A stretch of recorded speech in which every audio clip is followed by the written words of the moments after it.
आप सभी को मेरा सादर प्रणाम। स्वागत है आपका हमारे YouTube चैनल पर। जैसा कि आप सभी जानते ही हैं कि आज सावन का 5वां दिन है, तो आज हम अपनी वीडियो में करेंगे सावन महात्म्य का 5वां अध्याय। तो आइए शुरू करते हैं। भगवान शंकर बोले, हे विप्र, कोटि लिंग का महात्म्य तथा पुण्य का वर्णन नहीं किया जा सकता। जब एक लिंग महात्म्य की कथा कहना ही असंभव जान पड़ता है, तो फिर कोटि लिंगों का महात्म्य कौन कह सकता है। यदि मनुष्य में कोटि लिंग निर्माण करने की शक्ति न हो, तो उसे केवल 1000 लिंगों का निर्माण करना चाहिए। इसमें भी समर्थ न हो तो 100 लिंग या फिर इस मास में केवल 1 लिंग बनवाना चाहिए। इस मास में केवल 1 लिंग बनाने पर भी जीव मेरे पास निवास कर सकता है। कामदेव के शत्रु भगवान शंकर का 16 उपचार के षडक्षर ओम नमः शिवाय मंत्र सहित अर्चन करना चाहिए। ग्रह यज्ञ करके उदापन करना चाहिए। हवन तथा ब्राह्मण को भोजन करवाना चाहिए। इस प्रकार के व्रत करने से असमय में मृत्यु नहीं होती। इस मास का व्रत बंधत्व का हरण करके संपूर्ण आपत्तियों को दूर करता है, रोग शोक संताप मिटाता है, ऐश्वर्य में वृद्धि करता है। जो कोई श्रावण मास में पंचामृत कैलाश में मेरे नज़दीक आकर 1 कल्प तक निवास कर सकता है, वह प्राणी पंचामृत पीने वाला, गो तथा धन आदि से युक्त, अत्यंत मधुर भाषी त्रिपुरासुर हंता भगवान श्री सदाशिव को प्यारा होता है। जो श्रावण मास में हविष्यान भोजन करता है, वह चावल आदि संपूर्ण धान्यों की अक्षय निधि से युक्त होता है। जो व्यक्ति इस मास में पत्तल पर भोजन करता है, उसको भोजन के लिए सोने के पात्रों की प्राप्ति होती है तथा शाक त्यागने मात्र से शोक का हरण होता है। और इस महीने में जो भूमि पर शयन करता है, वह कैलाश में निवास करता है। जो इस महीने में 1 दिन भी ब्रह्म मुहूर्त में स्नान करता है, उसे पूरे महीने तक स्नान का फल मिलता है। इस मास में जो प्राणी जितेंद्र होता है, उसे इंद्रिय जन्य बल की प्राप्ति होती है। इस मास में स्फटिक मणि, पाषाण, मिट्टी तथा मरकत मणि निर्मित शिवलिंग या स्वयं उत्पन्न या बनाए हुए या पिसान निर्मित अथवा पीतल या चंदन मक्खन निर्मित शिवलिंग में 1 बार अर्चन करने मात्र से 100 ब्रह्म हत्या का पाप मिट जाता है। सूर्य ग्रहण, चंद्र ग्रहण या अन्य किसी सिद्ध क्षेत्र में लक्ष्य जप करने से जो सिद्धि कही गई है, वह श्रावण मास में केवल 1 बार जप करने से मिल सकती है। किसी दूसरे समय पर किए गए नमस्कार तथा प्रदक्षिणा से जो 1000 बार का फल मिलता है, वह फल इस महीने में केवल 1 बार के नमस्कार करने तथा प्रदक्षिणा करने से मिल जाता है। यह महीना मुझे अत्यधिक प्रिय है। इस महीने में वेद पारायण करने पर सब वेद मंत्रों की अच्छी तरह सिद्धि हो जाती है।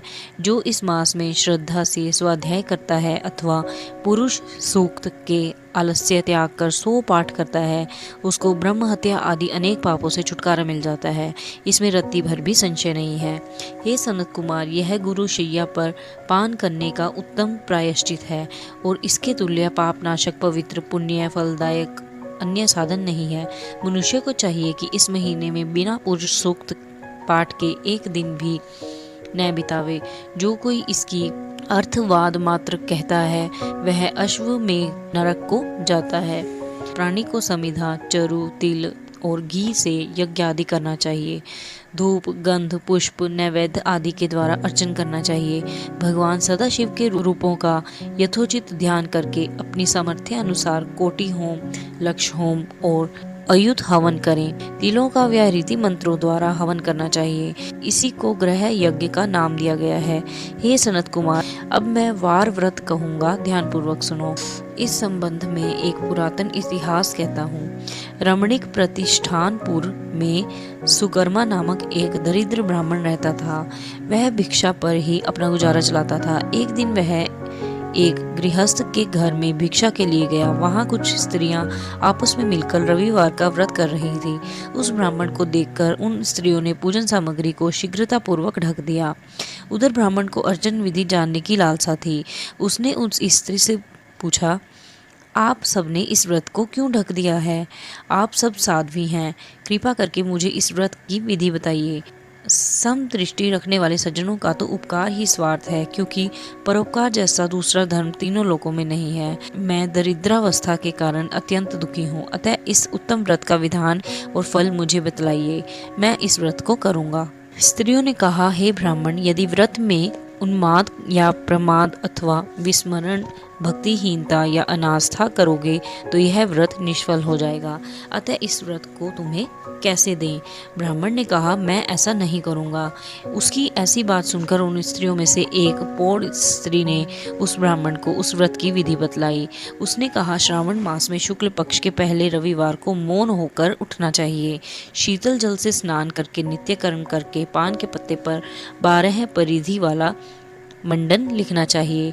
उसे लाल चंदन से सूर्य नारायण के तुल्य गोलाकार लिखना चाहिए। उन मंडल में संज्ञा नाम वाली स्त्री सहित सूर्य का लाल चंदन द्वारा पूजन करना चाहिए। घुटने जोड़कर जमीन पर बैठकर सूर्य के 12 मंडलों पर अलग अलग लाल चंदन से युक्त लावा तथा जपा पुष्प द्वारा अर्घ श्रद्धा भक्ति से सूर्य नारायण को देना चाहिए। अर्घ को रक्ताक्षत, जपा पुष्प और उपचारों द्वारा युक्त करें। नारिकेल बीज और खांड शर्करा से युक्त सूर्य के मंत्र पढ़कर नैवेद्य देना चाहिए। सूर्य के 12 मंत्रों द्वारा स्तवन करना चाहिए। 12 बार नमस्कार करना चाहिए। 12 बार प्रदक्षिणा देनी चाहिए। फिर 6 सूतों को एक में मिलाकर उसमें 6 ग्रंथियां लगानी चाहिए। उस सूत्र को भगवान श्री सूर्य नारायण का अर्पण करके उसे अपने कंठ में बांध लेना चाहिए। 12 फल से संयुक्त दान वामन ब्राह्मणों को देना चाहिए। कुपात्र को इस व्रत की विधि नहीं बतानी चाहिए। हे विप्र, इस प्रकार व्रत करने से निर्धन धनवान हो जाता है, निसंतान पुत्रवान हो जाता है, कोड़ी का कोढ़ मिट जाता है, बंदी खाने में पड़ा हुआ बंदी खाने से छुटकारा प्राप्त कर लेता है, रोगी का रोग मिट जाता है। हे विप्र, अधिक क्या कहूँ, प्राणी जिस वस्तु की इच्छा करता है वह उसको इस व्रत के प्रभाव से प्राप्त हो जाती है। इस विधि से यदि श्रावण मास में 4 रविवार हों तो 4 व्रत करें, और यदि 5 रविवार हो तो 5 व्रत करें। व्रत के पूर्ण फल की प्राप्ति के लिए उद्यापन करें। हे विप्र, इस प्रकार व्रत करने से कार्य सिद्धि होती है। यह ब्राह्मण उन स्त्रियों से इस प्रकार व्रत की विधि जानकर अपने घर को वापस लौट आया। उसने घर आकर अपनी दोनों कन्याओं को भी व्रत की विधि बतलाई। उस व्रत के केवल सुनने से और अर्पण तथा दर्शन मात्र से वह कन्याएं अत्यंत सुंदर हो गई, और उसी दिन से ब्राह्मण के यहाँ लक्ष्मी निवास करने लगी। कई विधियों और कई तरीकों से उस ब्राह्मण के यहाँ लक्ष्मी आई।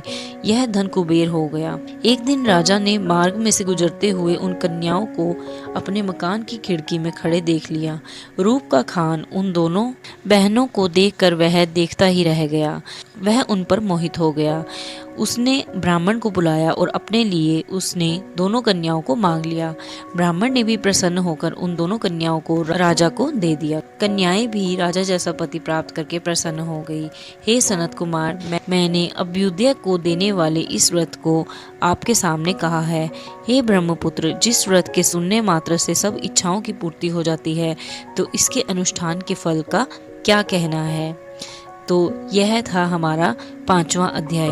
अगर आपको यह वीडियो पसंद आई हो तो प्लीज़ इस वीडियो को लाइक कीजिए, और ऐसी ही कथा कहानियाँ और जानकारी प्राप्त करने के लिए हमारे चैनल को सब्सक्राइब कीजिए, और कमेंट बॉक्स में ज़रूर लिखिएगा कि आपको वीडियोस कैसी लगती हैं। धन्यवाद। ओम नमः शिवाय।